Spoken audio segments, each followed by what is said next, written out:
Des millions de ceux qui professent la foi chrétienne croient qu'ils iront au ciel à leur mort, et ils connaîtront la félicité éternelle. Pourtant, le Sauveur du monde annonça un avenir très différent pour les chrétiens fidèles dans son sermon sur la montagne.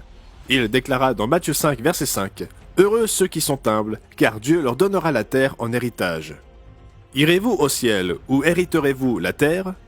Dans l'émission d'aujourd'hui, nous discuterons de cette question essentielle et la réponse biblique vous surprendra. Nous vous proposerons également une brochure gratuite et inspirante qui répondra en profondeur à cette question « Que se passe-t-il après la mort ?» N'oubliez pas de noter les informations pour commander votre exemplaire gratuit. La question de la vie après la mort est l'une des questions les plus controversées au monde. Pourtant, la Bible donne des réponses claires à cette question. Il y a de très bonnes nouvelles pour l'avenir des chrétiens fidèles, et il y a aussi de l'espérance pour ceux que l'on pourrait considérer perdus spirituellement. Vous devez connaître la vérité à partir de la Bible. Il vous faut connaître le potentiel de votre avenir et savoir où il se trouvera, au ciel, en enfer, ou sur une terre glorieuse et restaurée.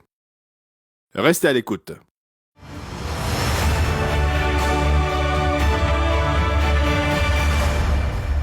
L'une des questions les plus fondamentales de la vie est la suivante. Que se passe-t-il quand vous mourrez?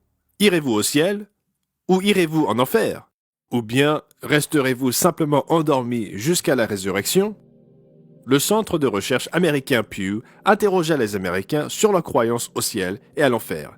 Près des 3/4 des adultes américains disent croire au ciel. Environ un quart de tous les adultes américains, 26%, disent ne pas croire au ciel ou à l'enfer, dont 7% qui disent croire à une sorte de vie après la mort, et 17% qui ne croient à aucune vie après la mort. Mes amis, quelle est la vérité? La Bible donne des réponses solides aux questions de la vie et de la mort. Qu'est-ce que la Bible dit au sujet de la vie après la mort? Comment répond-elle à la question « Irez-vous au ciel ou hériterez-vous la terre ?»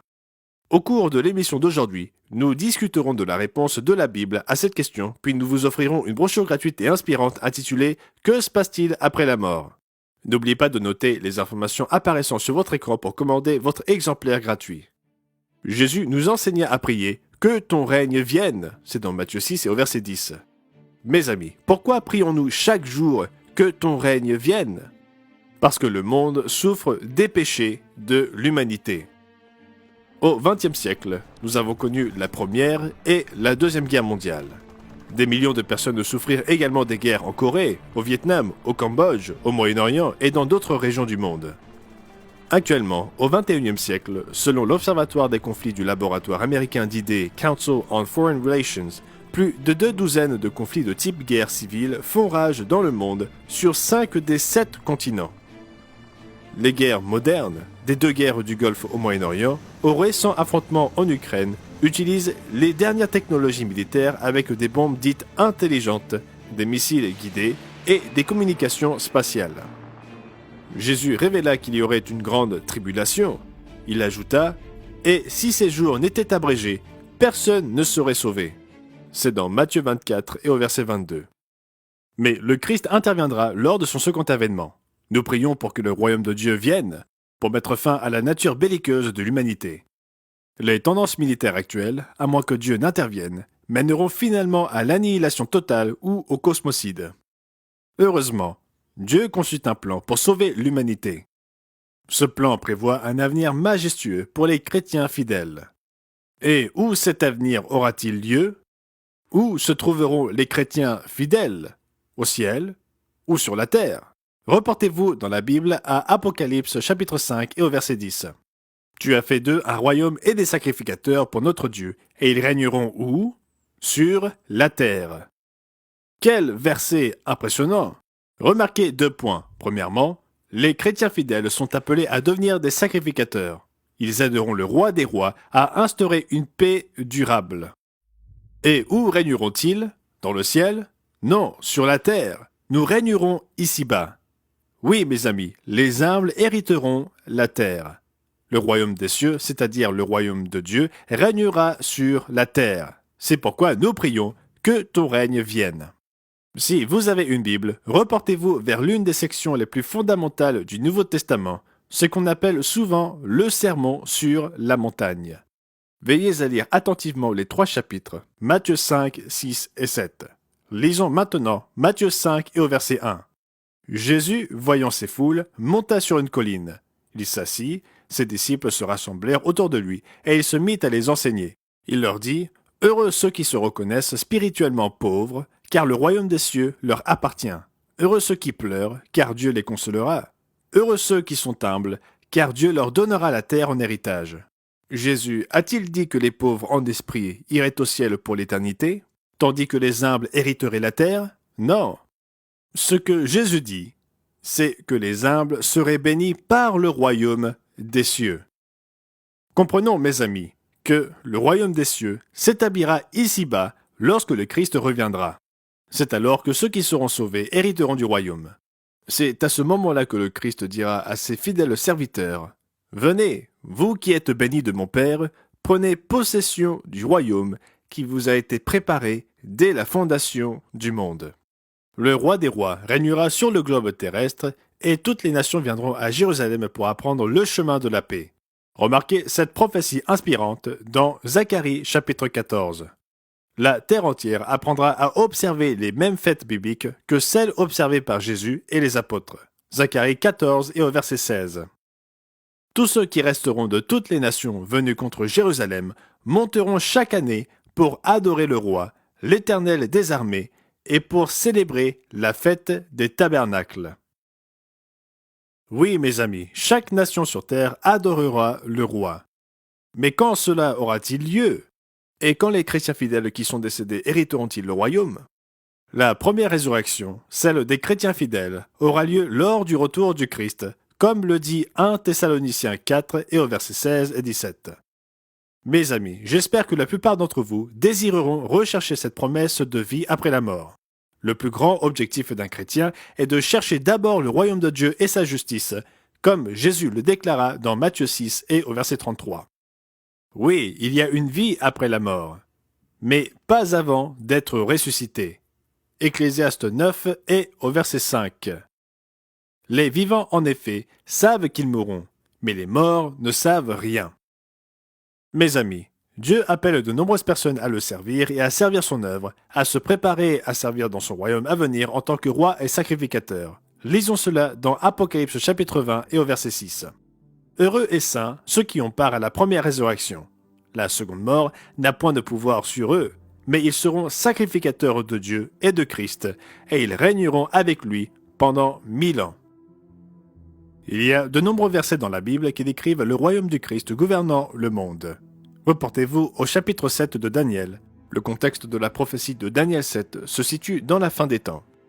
Mais les saints du Très-Haut recevront le royaume, et ils posséderont le royaume éternellement, d'éternité en éternité.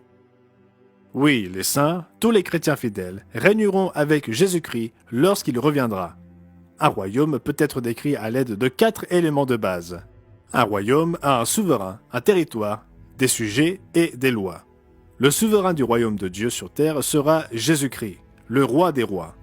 Et les saints glorifiés de Dieu l'assisteront en tant que roi et sacrificateur. Mais sur quel territoire le royaume régnera-t-il? Le territoire du royaume sera établi sur la planète Terre. Nous avons déjà vu que les saints régneront sur terre, et que toutes les nations monteront à Jérusalem pour adorer le roi et observer la fête des tabernacles. Zacharie 14 et au verset 16. Mais où le roi des rois régnera-t-il? Et où habitera-t-il? Reportez-vous à Zacharie 8 et au verset 3. Ainsi dit l'Éternel, je suis revenu à Sion, et j'habiterai au milieu de Jérusalem. Et Jérusalem sera appelée la ville de vérité, et la montagne de l'Éternel des armées, la montagne sainte. Jésus-Christ habitera à Jérusalem. Il dit, je suis revenu à Sion, et j'habiterai au milieu de Jérusalem. En fait, la ville portera un autre nom. Le tout dernier verset du livre d'Ézéchiel, Ézéchiel 48, verset 35, déclare « Le nom de la ville sera l'Éternel est ici ». Le nom de la ville en hébreu est Yahweh Shama. Le territoire du royaume de Dieu au retour du Christ sera établi sur la planète Terre. Et qui seront les sujets de ce royaume? Toutes les nations de la planète Terre seront les sujets dans ce royaume. Comme il nous est dit dans Zacharie 14, verset 9, l'Éternel sera roi de toute la terre. Les sujets, vivant sous la domination du Christ, seront des êtres humains physiques de toutes les nations de la planète Terre. Encore une fois, considérez qu'un royaume est constitué de 4 éléments de base. Un souverain, un territoire, des sujets et des lois. Maintenant, quelles lois régiront le royaume ? Le prophète Ésaïe donne une vision inspirante du monde de demain. Ésaïe 2 et au verset 2. Il arrivera, dans la suite des temps, que la montagne de la maison de l'Éternel sera fondée sur le sommet des montagnes, qu'elle s'élèvera par-dessus les collines et que toutes les nations y afflueront. Oui, le royaume de Dieu régnera sur toutes les nations. Ésaïe 2 et au verset 3. Des peuples s'y rendront en foule et diront « Venez et montons à la montagne de l'Éternel, à la maison du Dieu de Jacob, afin qu'il nous enseigne ses voies et que nous marchions dans ses sentiers. Car de Sion sortira la loi, et de Jérusalem la parole de l'Éternel. » Oui, les lois divines seront enseignées et administrées depuis Jérusalem. Pas des lois humaines, souvent contradictoires et injustes. Jésus nous exhorte à respecter les 10 commandements. Rappelez-vous ce que Jésus dit dans Matthieu 19, verset 17. « Si tu veux entrer dans la vie, observe les commandements. » Jésus a ensuite énoncé plusieurs des 10 commandements. Il magnifia également les commandements dans le Sermon sur la montagne. En fait, il les rendit encore plus obligatoires. Nous devons les observer en esprit et pas seulement dans la lettre. Et quels seront les résultats du gouvernement divin ? Ésaïe 2 au verset 4. Il sera le juge des nations, l'arbitre d'un grand nombre de peuples. De leurs glaives, ils forgeront des hoyaux et de leurs lances des serpes. Une nation ne tirera plus l'épée contre une autre et l'on n'apprendra plus la guerre. Lorsque vous étudiez l'histoire de la véritable Église chrétienne, que trouvez-vous ? Vous voyez un accent majeur mis sur l'espérance d'une résurrection des morts. Par exemple, voyons le désir passionné de l'apôtre Paul à l'égard d'une future résurrection des morts. Lisons Acte 23 et au verset 6. L'apôtre Paul est confronté au Sanhédrin de Jérusalem. Et que lui dit-il ? Acte 23 et au verset 6. Paul, sachant qu'une partie de l'assemblée était composée de Sadducéens et l'autre de pharisiens, s'écria dans le Sanhédrin : « Homme, frère, je suis pharisien, fils de pharisien. C'est à cause de l'espérance et de la résurrection des morts que je suis mis en jugement. » Paul était en train d'être jugé, pourtant il n'avait pas encore la vie immortelle. Comprenons bien, nous n'avons pas déjà acquis l'immortalité. C'est un don de Dieu. Lisez Romains 6 et au verset 23. Car le salaire du péché, c'est la mort. Mais le don gratuit de Dieu, c'est la vie éternelle en Jésus-Christ, notre Seigneur. Remarquez que le verset ne dit pas « le salaire du péché est une vie immortelle dans les flammes de l'enfer ». Le salaire du péché n'est pas la vie immortelle, mais la mort, l'absence de vie. Si vous aviez déjà une âme immortelle, si vous aviez déjà la vie éternelle, vous n'auriez pas besoin de la recevoir comme d'un don de Dieu. Mes amis, une âme peut mourir. Le prophète Ézéchiel nous le dit dans Ézéchiel 18 et au verset 4. « L'âme qui pêche, c'est celle qui mourra. » Le mot hébreu pour âme est nefesh, qui signifie vie physique ou naturelle. Et le même mot nefesh s'applique également à la vie animale, comme dans Genèse 1 au verset 21. Maintenant, que nous dit le Nouveau Testament à propos des âmes ? Reportez-vous dans votre Bible à Matthieu 10 et au verset 28, où Jésus parle. Matthieu 10 et au verset 28. « Ne craignez pas ceux qui tuent le corps et qui ne peuvent tuer l'âme. Craignez plutôt celui qui peut faire périr l'âme et le corps dans la géhenne, c'est-à-dire l'étang de feu. » Est-ce que vous croyez en la Bible ? Croyez-vous à ce que Jésus dit ? Dieu est capable de faire périr, oui, détruire, l'âme et le corps dans la géhenne. La Bible nous enseigne qu'il existe un esprit humain, l'esprit dans l'homme mentionné dans 1 Corinthiens 2 et au verset 11 par exemple. Mais il ne s'agit pas d'une âme immortelle. De nombreuses autres écritures démontrent que nous n'avons pas d'âme immortelle. Comme Dieu inspira le prophète Ézéchiel à déclarer « L'âme qui pêche, c'est celle qui mourra ». L'évangéliste Gerald Weston explique l'origine païenne de la doctrine de l'âme immortelle dans son émission télévisée « Avez-vous une âme immortelle ?» Il suffit d'accéder à cette émission inspirante sur notre site internet à l'adresse mondedemain.org. Mes amis, la Bible révèle 3 résurrections générales d'entre les morts, de milliers, de millions et de milliards de personnes. La première résurrection est décrite dans la Bible principalement dans 2 chapitres, 1 Corinthiens 15 et 1 Thessaloniciens 4. Qui seront ressuscités lors de la première résurrection? Ceux qui sont des chrétiens fidèles. L'apôtre Jean décrit leur avenir. Et ils régnèrent avec Christ pendant 1000 ans. C'est la première résurrection. Apocalypse 20, versets 4 et 5. La première résurrection des morts est une résurrection à la vie immortelle. C'est la résurrection qui aura lieu lorsque le Christ reviendra. À ce moment-là, Dieu fera aux chrétiens fidèles le don impressionnant de la vie éternelle et immortelle. Les saints et les chrétiens fidèles qui sont morts attendent la première résurrection. Mais qu'arrivera-t-il aux milliards d'êtres humains qui sont morts mais qui n'ont jamais accepté ou compris vraiment le christianisme? Brûlent-ils en enfer en ce moment même? Non. La Bible enseigne que tous ceux qui sont morts, à l'exception de Jésus-Christ, sont toujours morts. Ces personnes qui n'ont jamais eu l'esprit ouvert au vrai christianisme reviendront à la vie au jugement du trône blanc. Ils participeront à la seconde résurrection. C'est une résurrection à la vie physique, une vie d'entraînement et de jugement. Quand cette deuxième résurrection aura-t-elle lieu? Apocalypse 19 décrit le second avènement de Jésus-Christ. Il ne sera pas seul lorsqu'il reviendra sur cette terre. Apocalypse 20 et au verset 4. Et je vis des trônes, et à ceux qui s'y assirent fut donné le pouvoir de juger. Et je vis les âmes de ceux qui avaient été décapités à cause du témoignage de Jésus et à cause de la parole de Dieu, et de ceux qui n'avaient pas adoré la bête ni son image, et qui n'avaient pas reçu la marque sur leur front ni sur leurs mains. Ils revinrent à la vie, et ils régnèrent avec Christ pendant 1000 ans. Puis nous lisons cette remarque explicative dans la phrase suivante. Les autres morts ne revinrent point à la vie, écoutez ceci, jusqu'à ce que les 1000 ans soient accomplis. S'ils revivront après les 1000 ans, c'est qu'ils sont restés morts pendant tout ce temps. Qui sont les autres morts? Les personnes qui sont encore endormies et qui n'ont pas participé à la première résurrection. Et quand cette deuxième résurrection aura-t-elle lieu? Quand les 1000 ans arriveront à terme, comme nous le lisons dans Apocalypse 20 et au verset 5. Reportez-vous à Apocalypse 20 et au verset 11.